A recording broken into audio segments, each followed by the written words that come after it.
That worst list is done. Thank goodness those films are out of the way. Now I can actually talk about my best films of 2016. I'm actually more happy to enjoy myself. I have a lot of stuff to talk about and I have a lot of films to cover, so let's just get right into it. The honorable mentions. I got plenty, so I'm just gonna rapid fire right through them. This is probably the most honorable mentions I've had in a while, so rapid fire starting now. Barbershop, The Next Cut, Moonlight, Zootopia, Hacksaw Ridge, Deepwater Horizon, Don't Breathe, Everybody Wants Some, Nocturnal Animals, Kung Fu Panda 3, Hail Caesar, Keanu, Infiltrator, La La Land, and finally Sing. Now let's get into the top 10 favorite films of 2016. Here we go. Number 10. I had to include this on the list because even though this film does not get a wide release till 2017, I decided to put it on the list this year because I don't think I'll be able to have a chance to see it again next year. That being said, let's start off the 10s with my number 10 favorite film of 2016, a complete masterpiece,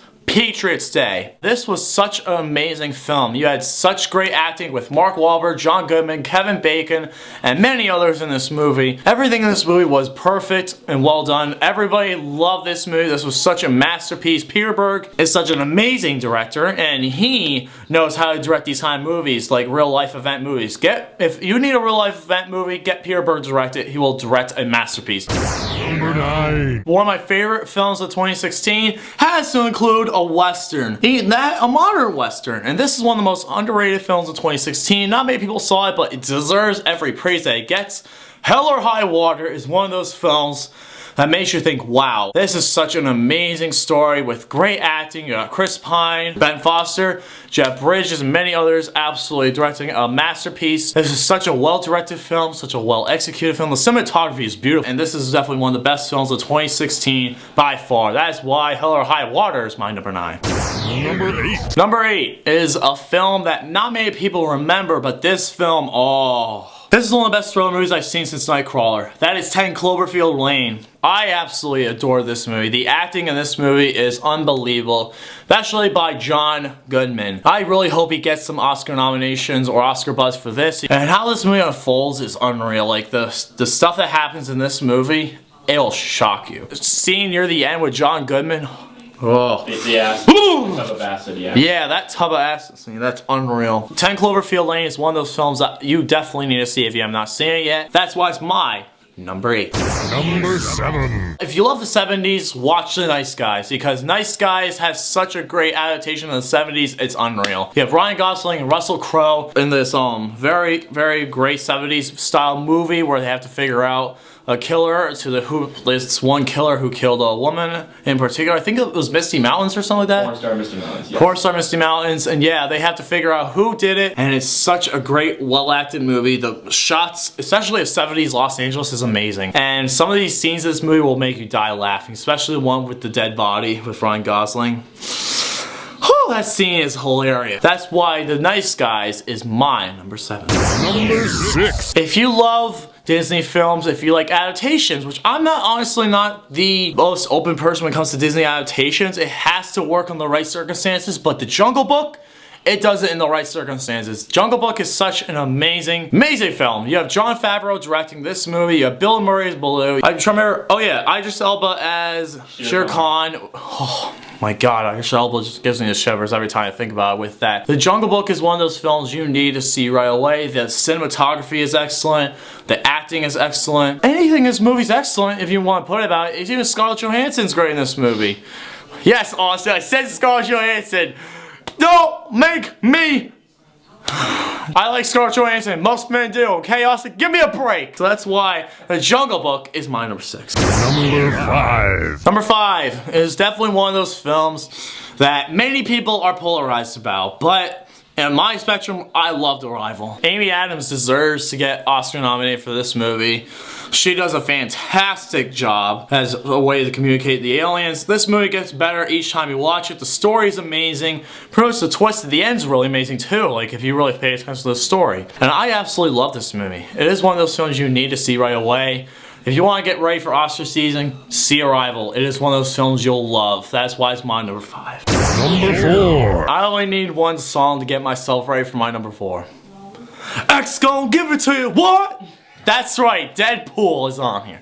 I loved Deadpool. I wish I had my Deadpool muscle shirt on, but unfortunately I did not have it with me. Deadpool is such an amazing origin story of Wade Wilson, aka Deadpool. Ryan Reynolds does an unbelievable job as playing Mr. Wade Wilson. He is definitely the man who needs to play Deadpool. Can't wait for Deadpool 2, which is going to be amazing. If you want to get an origin story done well, see Deadpool first. That's why Deadpool's my number 4. This is one of the best films if you want to talk about.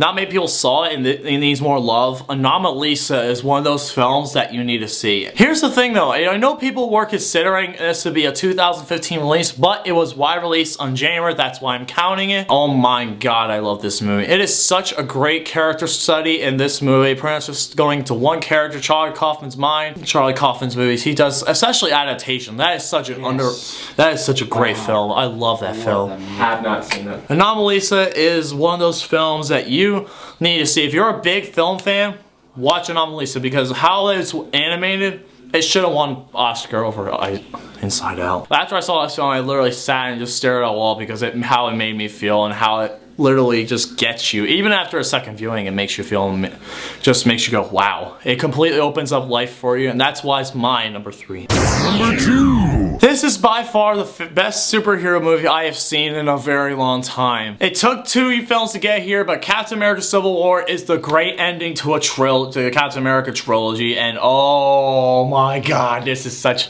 a great fan. Or pretty much all the fans get what they want. They get to see Scarlett Johansson, they get to see Captain America, they get to see Iron Man, Spider-Man, and many other superheroes fight each other, including Ant-Man as well. Pretty much how this movie is it's just unreal. Pretty much, especially how the trailer was presented, everyone was thinking, oh my god, this is gonna be so amazing. Captain America Civil War pretty much provides all the fan service you need. Captain America Civil War is a film everybody needs to see. Even if you haven't seen it, what are you waiting for? Please see Captain America Civil War.